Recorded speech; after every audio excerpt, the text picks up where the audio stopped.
Bonjour Elisabeth Noir. Bonjour Gilles. Et vous recevez ce matin le commandant supérieur des forces armées en Nouvelle-Calédonie. Notre invité du matin, c'est le général Putz. Général, bonjour. Bonjour Elisabeth. Merci d'accepter notre invitation. Alors, les chefs d'état-major des armées australiennes et néo-zélandaises étaient sur le territoire hier. Une visite courte, mais une visite assez rare. Qu'est-ce qui la justifie? Pourquoi est-ce qu'ils sont venus tous les deux? Les deux chefs d'état-major australiens et néo-zélandais voulaient reprendre un cycle de visite qu'ils avaient déjà lancé en 2020. Ils étaient venus ici à Nouméa il y a 3 ans. Ils avaient interrompu ces visites du fait du Covid, bien évidemment. Leur objectif est de faire une tournée régionale auprès des forces partenaires de leurs forces armées. Et ils commençaient par la Nouvelle-Calédonie. Alors, hier, vous étiez à Bourail, vous avez visité le cimetière néo-zélandais notamment. Oui. Et le RSMA. Pourquoi ces choix? Exactement. Alors d'abord parce que comme ils étaient venus en 2020 et que ce sont les deux mêmes chefs d'état-major et qu'ils ont de la mémoire, je ne voulais pas leur reproposer le même programme qu'il y a 3 ans.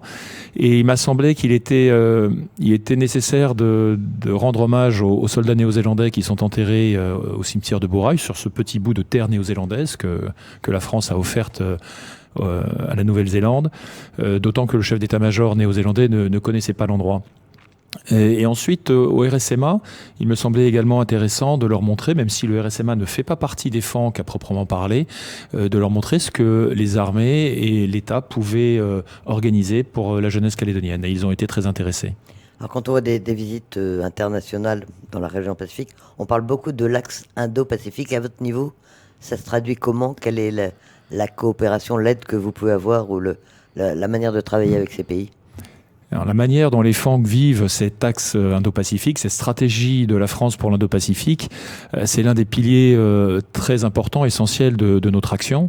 La coopération régionale, on la voit à travers 2 grandes lignes d'opération. La première, c'est développer l'interopérabilité avec les forces partenaires, l'Australie, la Nouvelle-Zélande, mais également les États-Unis, le Japon dans une moindre mesure, parce qu'ils viennent ici, mais ils viennent un peu moins souvent. Et puis, l'autre axe, c'est de renforcer la résilience et la stabilité régionale à travers des coopérations que l'on mène avec les États insulaires du Pacifique, avec nos partenaires de Papouasie-Nouvelle-Guinée, des Fidji, des Tonga, voire du Vanuatu, qui n'a pas d'armée mais qui a une force de police qui est apte à certaines opérations. Et avec ces pays-là, et soit de manière bilatérale, soit de manière multilatérale avec les Australiens et les Néo-Zélandais notamment, nous travaillons au renforcement de leurs capacités et au renforcement de la connaissance mutuelle qui nous permet de faire face à des défis qui sont communs, à commencer par le premier défi qui touche les pays de la région, qui est celui des conséquences du changement climatique. Alors, quels sont les instruments? Il y a notamment l'accord France qui est... Alors, comment ça se traduit? Est-ce qu'il fonctionne encore bien aujourd'hui ou est-ce qu'il faut l'adapter au jour le jour et en fonction des besoins?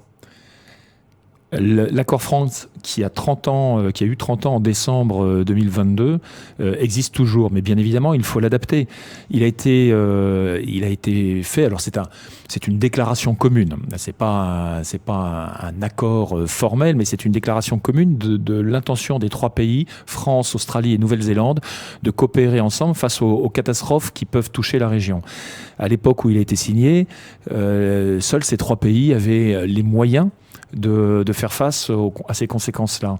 Aujourd'hui, ce que l'on observe, c'est que la plupart des États océaniens ont développé eux-mêmes des systèmes d'alerte, des systèmes de veille, des organisations qui permettent de coordonner les efforts. Ils ont également des moyens. Et donc la coordination régionale doit s'envisager différemment, d'autant qu'il y a une volonté qui s'inscrit dans le cadre du Forum des îles du Pacifique de développer une architecture de sécurité globale en Océanie. France, dans ce domaine, peut tout à fait continuer à exister avec 3 pays qui disposent de moyens importants. Et les moyens français sont ceux qui sont prépositionnés ici en Nouvelle-Calédonie, en Polynésie française, mais également ceux qui peuvent venir de métropole, c'est important. Et donc France peut continuer à appuyer les efforts de la région pour faire face à ces conséquences. On l'a vu d'ailleurs il y a pile un an, après l'éruption du volcan au Tonga, le 15 janvier 2022, quand les 3 pays concernés ont été parmi les tout premiers à intervenir. La coopération entre les forces armées, c'est aussi bien sûr les manœuvres militaires que vous menez régulièrement. Croix du Sud, c'est encore prévu cette année et ça doit prendre de l'ampleur même. Oui, l'exercice Croix du Sud que vos auditeurs connaissent déjà, parce que ça fait plus de 20 ans qu'il existe, reprend cette année après 5 ans d'interruption due au Covid. En fait, la dernière édition devait avoir lieu en 2020, elle a été annulée. En 2022, on a préféré repousser un peu pour le faire dans un contexte plus facile et de fait aujourd'hui les barrières sont tombées et donc les forces partenaires qui sont désireuses de participer à l'exercice viennent en masse et ça sera effectivement probablement en tout cas à ce stade de la préparation on peut dire que ce sera l'exercice Croix du Sud le plus ambitieux ou rassemblant le plus de militaires depuis que l'exercice existe puisque nous nous attendons à avoir au total plus de 3500 militaires venant de 17 pays différents. Alors avec bien évidemment une bonne moitié de militaires français, dont 800 qui viendront de métropole, puisqu'on recevra un groupe amphibie avec un porte-hélicoptère amphibie, une frégate, mais également un avion, des troupes venant à bord de ces moyens. Et puis il y aura environ 1700 étrangers venant de 16 pays, alors américains, australiens, néo-zélandais, qui sont des habitués de l'exercice, mais également tous les États océaniens qui disposent de forces, le Papouasie-Nouvelle-Guinée, les Fidji, les Tonga et le Vanuatu, des États venant d'Asie du Sud-Est, des Canadiens, et puis même un pays européen, puisque nous devrions recevoir un détachement néerlandais. C'est le contexte géopolitique actuel qui justifie l'ampleur que peut prendre cet exercice et la volonté d'autant de pays d'y participer. C'est la conscience que dans le Pacifique en général et en Océanie également, les enjeux stratégiques augmentent. C'est surtout, je pense, la prise de conscience que les catastrophes qui peuvent toucher la région ne sont plus que des événements climatiques, ils peuvent devenir des événements stratégiques, ils peuvent déstabiliser les régions et donc il faut savoir faire face très rapidement en réaction à ce genre de situation. Et donc c'est une volonté commune de pouvoir agir. Alors c'est pas seulement les militaires qui agissent, bien évidemment, dans le cas de telles circonstances. En cas de catastrophe, c'est aussi d'abord des moyens civils qui doivent intervenir. Les agences de gestion de crise que les États océaniens mettent en œuvre sont d'abord des instances civiles et les armées, dans ces cas-là, fournissent un concours. Elles fournissent des moyens capables d'agir dans une situation de chaos, d'agir grâce à leurs moyens de planification, leur habitude, leur expérience de la planification et de la conduite des opérations dans des situations un peu difficiles. Et puis il y a également tout ce qui doit être fait en amont, avant les crises, renforcer la résistance naturelle des États et des sociétés face à ces catastrophes-là. Alors l'actualité des forces armées, c'est aussi l'annonce du premier patrouilleur d'une série de 6 qui doit arriver en Nouvelle-Calédonie. Il s'appelle l'Auguste Bénébig, il a appareillé et il se dirige vers la Calédonie. Pourquoi la Calédonie est-elle servie, entre guillemets, en premier et à quoi doivent servir ces patrouilleurs ? Alors, ces nouveaux patrouilleurs vont effectivement représenter un vrai changement. Ils remplacent nos patrouilleurs dits P400, la Glorieuse et la Moqueuse, qui ont rendu d'éminents services, qui continuent à en rendre pour la Glorieuse, puisqu'elle continue à mener ses missions jusqu'au mois de juin prochain. Mais nous passons à une génération nouvelle, à des capacités supérieures, une plus longue allonge. Ils seront capables de rester plus longtemps en mer, ils seront dotés de drones, ils auront des moyens de communication supérieurs. Et si on le déploie d'abord en Nouvelle-Calédonie, c'est d'abord que ici, dans le Pacifique, l'étendue des zones économiques exclusives, que ce soit en Nouvelle-Calédonie ou en Polynésie française, n'est pas à rappeler. 2 millions pour la Nouvelle-Calédonie, 7 millions pour la Polynésie française. Mais ici, en Nouvelle-Calédonie, nous sommes aussi au cœur de l'Océanie, à proximité de nos partenaires principaux avec lesquels nous coopérons très, très régulièrement dans le domaine de la sécurité maritime ou dans d'autres domaines d'ailleurs. Et donc il semblait assez naturel que ce premier bateau de cette nouvelle série arrive ici en Nouvelle-Calédonie, à Nouméa. Ça sera le cas donc au début du second trimestre, au mois d'avril. Le bateau effectivement a quitté la métropole et il navigue actuellement en Atlantique. Il aura un certain nombre d'étapes avant d'arriver à Nouméa. Ça sera un événement d'ampleur, on va dire, nationale. C'est premier bateau d'une nouvelle classe. Ça sera un événement également pour la Nouvelle-Calédonie et pour les gens, la population qui sera invitée à venir voir l'arrivée de ce bateau. Mais qu'on verra surtout, j'espère qu'on le verra moins à Nouméa que que dans la zone économique exclusive, non seulement de Nouvelle-Calédonie, de Wallis et Futuna aussi, parce que les FANC doivent surveiller et protéger cette zone économique exclusive, puis également dans les zones économiques exclusives de nos pays partenaires. Puisqu'il sera appelé à patrouiller comme son nom l'indique. Et donc, beaucoup, on espère qu'il sera de nombreux jours en mer. Alors, le chef de l'État a annoncé récemment, lors de ses vœux aux armées, une augmentation de 400 milliards d'euros du budget des forces armées entre 2024 et 2030. Pour le commandant des FANC, c'est une bonne nouvelle, c'est un bon signe. Et en quoi est-ce que ça peut concerner éventuellement le Pacifique ou la Calédonie ?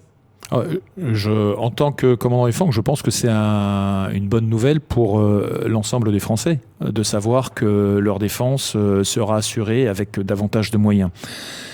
C'est un choix politique aussi, mais c'est surtout la conscience que le monde dans lequel nous sommes n'est pas plus sûr, n'est pas plus stable, et que nous devons nous préparer, nous devons nous adapter. Et cela demande des moyens, cela demande des efforts.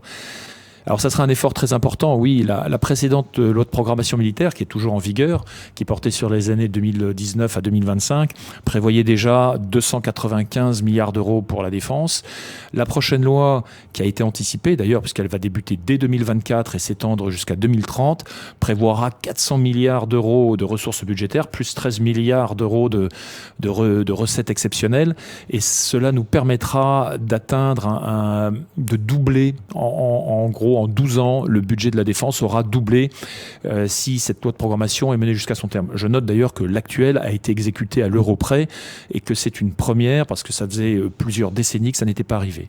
Donc en fait, avec cet effort-là que la nation consent pour la défense de toute la nation, le métropole comme les Outre-mer, on retrouve un niveau d'effort de défense qui comparable à celui de la fin des années 70 ou du début des années 80.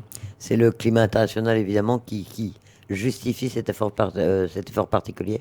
Bien évidemment. L'époque des dividendes de la paix est derrière nous. On voit qu'avec la guerre en Ukraine, la guerre entre deux États revient en Europe, ce qui était impensable encore il y a quelques années.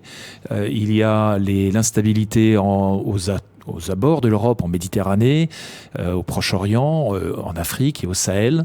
Et puis il y a les enjeux stratégiques dans les vastes étendues de l'océan Indien, de l'océan Pacifique, les enjeux sécuritaires que nous connaissons ici, la compétition stratégique, mais également la lutte contre les conséquences du changement climatique.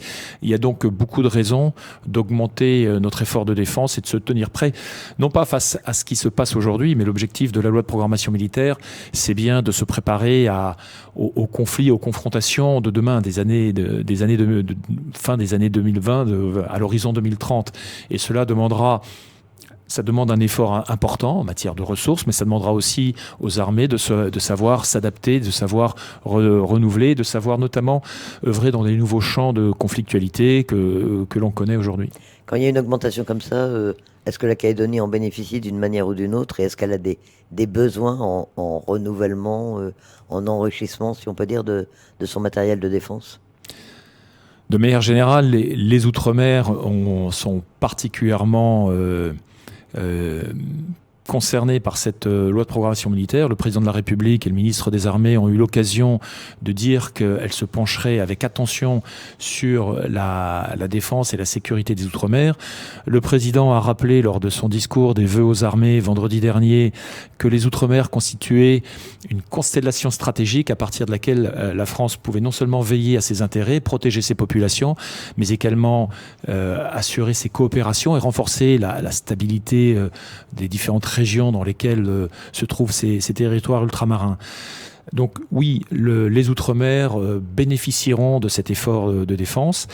Le président a appelé à ce que les forces armées soient davantage présentes et davantage actives dans les Outre-mer et dans les régions avoisinantes. Cela passera soit par des moyens supplémentaires, soit par davantage de présence de moyens venant de métropole.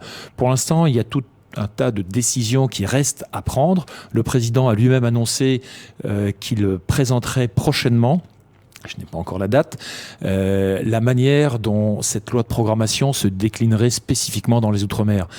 Et bien évidemment, il a cité le Pacifique, et le Pacifique, c'est la Nouvelle-Calédonie, c'est la Polynésie française, et on voit bien que la Nouvelle-Calédonie, qui est située au cœur de l'Océanie, en tout cas, au cœur des grandes masses démographiques de l'Océanie, puisque sur les 45 à 50 millions d'habitants de la région, on en trouve plus de 4/5 à une distance d'avion de Nouméa. Il y a bien évidemment un enjeu particulier. Nous en reparlerons quand il y aura plus de détails de la part du chef de l'État. Un dernier mot général, sont les vacances scolaires, c'est la période notamment des préparations militaires. On s'aperçoit que les jeunes Calédoniens sont toujours très, très attirés par l'armée et par les métiers de la défense. La Calédonie, effectivement, et la jeunesse calédonienne s'intéresse beaucoup à la sécurité en général et à la défense. On le mesure à travers l'engouement pour l'engagement dans les forces armées. Je dis souvent que rapporté à la population, le taux d'engagement des jeunes Calédoniens est 4 fois celui de la moyenne nationale. Et puis on le voit aussi à travers tout l'intérêt qu'ont les jeunes Calédoniens pour le RSMA, bien évidemment, mais également pour la réserve, puisqu'ils s'engagent assez nombreux dans les réserves de l'armée de terre, de la marine nationale et de l'armée de l'air, et puis qu'ils viennent également fréquemment lors des préparations militaires, notamment pendant les périodes de vacances scolaires, comme vous l'avez cité, préparation militaire terre, préparation militaire parachutiste, préparation militaire marine qui a lieu en ce moment, ou même préparation militaire air qui a également lieu en ce moment. Donc il y a un véritable engouement de la jeunesse, un véritable intérêt, et c'est très bien parce qu'on le dit, hein, la jeunesse doit s'engager. Cette forme d'engagement au service de ses concitoyens, au service de la collectivité est important et il est louable et je l'encourage. Merci Général. Un dernier mot peut-être encore. Les grandes lignes, les lignes forces pour les FANC en 2023, c'est quoi? En 2023, nous continuerons bien évidemment à assurer la défense et la protection non seulement de la Nouvelle-Calédonie, de la surveillance de la zone économique exclusive, sans oublier Wallis-et-Futuna, la protection des populations à travers toutes les interventions que nous faisons. Nous en avons fait beaucoup en 2022. Nous continuerons bien évidemment sous la coordination du haut-commissaire à intervenir à chaque fois que c'est nécessaire sur le territoire. Mais avec la fin des barrières du Covid que l'on a vu tomber une à une au cours de l'année 2022, ça sera aussi une année marquée par la coopération régionale avec l'exercice Croix du Sud dont j'ai déjà parlé, qui sera une étape très importante, avec différents rendez-vous également ici à Nouméa, un séminaire sur la sécurité maritime qui aura lieu en mars et qui montre que la France a une capacité d'entraînement dans la région, avec également la réunion des ministres de la Défense du Pacifique Sud, qui sera organisée par le ministre des Armées ici à Nouméa à la fin de l'année, plus la participation des FANC à beaucoup d'exercices, des exercices que l'on va organiser ici sur le territoire avec des forces partenaires, des forces australiennes, néo-zélandaises, des forces de Papouasie-Nouvelle-Guinée, des Fidji, des Tonga, sans doute du Vanuatu aussi, avec des forces japonaises qui viendront du Japon pour la première fois participer à un exercice. Et puis également la participation des FANC à de nombreux exercices régionaux, comme un exercice de haute intensité en Australie au mois de juillet, au mois d'août, au cours duquel nous aurons une participation inédite. Donc beaucoup d'activités, beaucoup de rayonnement régional pour tenir le rang de la France ici dans la région à partir de la Nouvelle-Calédonie. Général Pütz, commandant supérieur des forces armées en Nouvelle-Calédonie, merci d'accepter notre invitation. Merci beaucoup Elisabeth.